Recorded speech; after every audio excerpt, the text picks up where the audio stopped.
Ngayong araw guys, sa wakas ay nagamit ko na ulit si Joy Joy para mandurog ng kalaban, hindi ko kasi siya magamit sa rank game madalas ba namang iban. Paano ba naman, level 2 pa lang ay napakasakit na niyan. Makikita nyo dito si Funny kung paano ko palagan.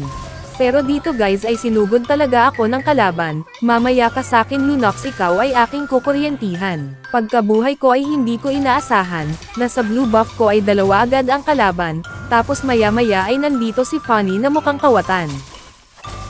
Mamaya ka sakin Spider-Man. Pagkabuhay ko ay nandun pa rin yung dalawang kalaban, kaya imbis na blue buff ay sila ang aking inunahan, ayan tuloy double killan. Sa wakas ay nakapagpa level 4 na ako. Oras na para magpakitang gilas sa inyo, dito makikita nyo kung paano si Joy maging reyna ng Meralco.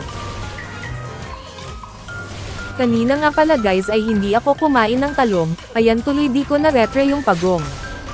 Kanina pa kasi ako bahing ng bahing, ayan tuloy nabigyan si Pusit na naglalabas ng parting.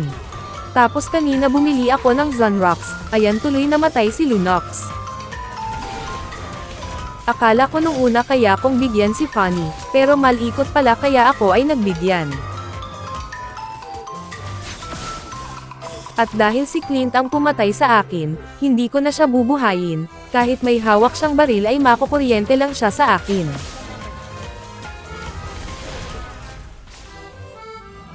Kaso sa sobrang sakit niya ay tinatamaan ako ng ligaw na bala, mamaya ka sakin gagawin kitang Christmas light. Pagkabuhay ko ay siya ulit ang pumatay sa akin, talagang ramdam ko na ang hapdi at kirot na dulot ng aking damdamin, napakasakit na marinig na ayaw mo na sa akin. At dahil may item na rin ako at ubod ng sakit, uunahin ko na itong si Lunox at Pusit. Dito guys sa wakas ay makakaganti na rin kay Queen. Tapos ay si Pusit ulit.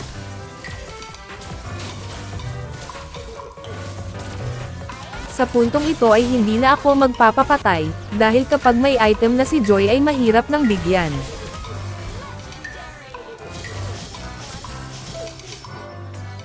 Dahil sa hapdi at kirot na dulot ng Meralco ay talaga namang mangangisay pati kabayo. Pag si Joy ang gamit mo ay hindi ka maboboard, ayan tuloy na retro ko yung Lord.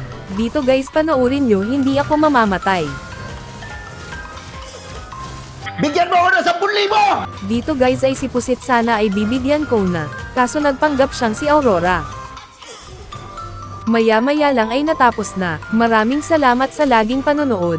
Sana nag-enjoy kayo sa video nato mga lodi, at lagi niyong tatandaan, na si Joy Joy ay hindi gamot at hindi dapat gamitin pang gamot sa anumang uri ng sakit.